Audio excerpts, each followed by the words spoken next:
Good news, everyone. President Obama has issued an apology for recent acts of, quote, religious insensitivity.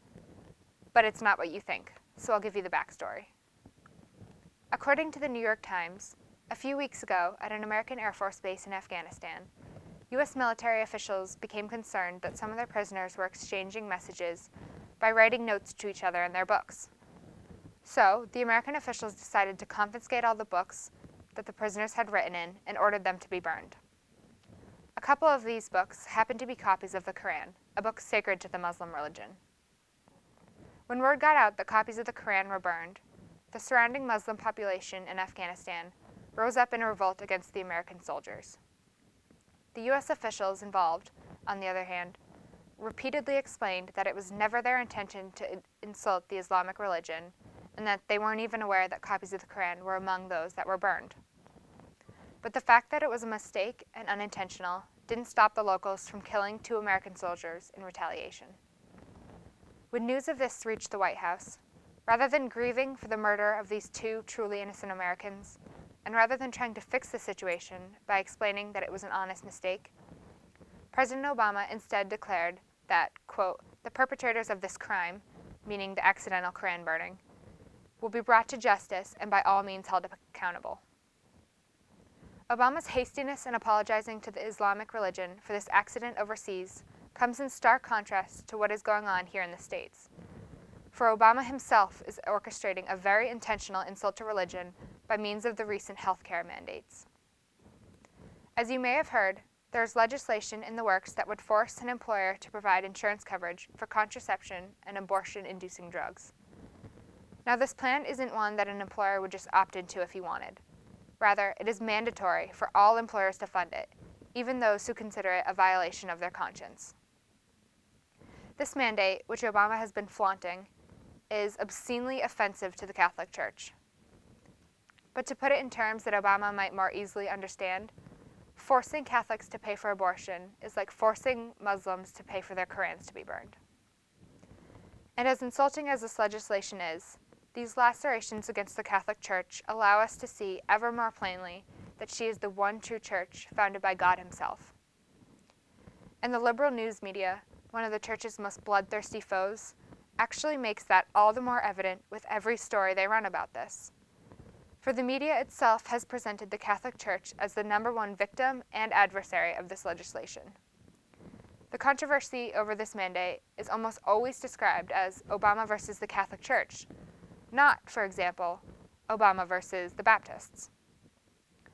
We can see that this is because our Lord is working directly through the Catholic Church to urge mankind to recognize the sanctity of each human life.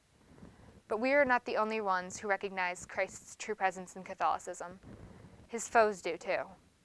And right now, the opposition to our Lord, and therefore Catholicism, is making tremendous strides in advancing its immoral philosophy by means of these oppressive laws and others like it. And as nice as it is to see the Catholic Church being recognized as the primary champion of truth against this blatant promotion of evil, there's something that many of us are forgetting when we speak about this particular battle. And that is that this mandate should not just be considered an attack on the Catholic conscience, because we know that the Church's teachings are not just relevant to Catholics. They are a matter of human good on the grander scale of our existence. Therefore, her teachings on life aren't meant to just be applicable to Catholics, but to every single person. But we often neglect that fact in our arguments. We say that they're wrong because a Catholic would be forced to violate his conscience if he complied. We forget that anyone who complies violates the conscience of natural law too. For Hebrews chapter 10, verse 16 states clearly, "I will give my laws in their hearts, and on their minds I will write them." The arguments shouldn't be that, since we're Americans, we Catholics deserve religious liberty and exemptions from this law. Rather, the argument should be that not only is it universally deplorable to force someone to pay for something that they believe is wrong, but that those very things themselves are universally deplorable. We shouldn't have to conform our arguments to liberal secular terms. This shouldn't be a matter of religious liberty as permitted us by the Constitution, but rather a matter of right and wrong for the whole human race as revealed by our Creator. However, the liberal philosophy of immorality has a firm grip on the public consciousness, And many who side with the Catholic Church have fallen into that trap of compromising their message so that they have a chance at reasoning with the liberals on their own level. But this will never happen because liberalism is deeply and unmistakably rooted in objection to Catholicism. Liberalism holds that a person can do anything they want and are only accountable for their actions if they harm another person. Catholicism, on the other hand, holds that for every thought, word, action, and omission, we are accountable to God. Therefore, any attempt to condescend to their level would be harmful to our own cause. The Catholic Church is so singular and so regal that we should have no desire to disguise her message or our motivations. We should instead endeavor to change the dialogue about this issue to reflect that. This is especially true when you look at the ugliness in the arguments used by the liberals to promote this healthcare mandate. They say that these drugs, contraception and abortion-inducing drugs, are considered medical prevention.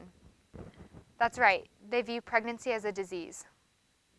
But the liberal supporters of this legislation, of course, aren't actually concerned with the health of the mother. No, Kathleen Sebelius, the Secretary of Health and Human Services, who was responsible for classifying these drugs as preventative care, decided to do so because that way was cheaper. And this isn't an assumption on my part. Rather, Kathleen Sebelius has said it herself on more than one occasion. Recently, a pro-life politician confronted her about her motivations, and she said, quote, "Reducing the number of pregnancies will compensate for the cost of contraception." So basically, the whole point of this mandate is to save money by not having to pay for the woman and child to be cared for, and to think they promote it by calling it a women's health issue. And doesn't that argument, that life is not worth its expense, remind you of something? That's right, the Terri Schiavo case. For Terry's life came to its tragic end at the hands of those who decided her life wasn't worth it.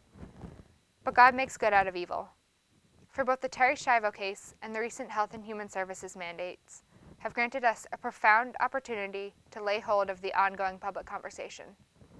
For we can honor Terry and all the victims of such lethal self-interest by endeavoring to reach the ears and hearts of many with Christ's uncompromised message of life. For indeed, unlike President Obama, we Catholics never need to negotiate a compromise or make an apology.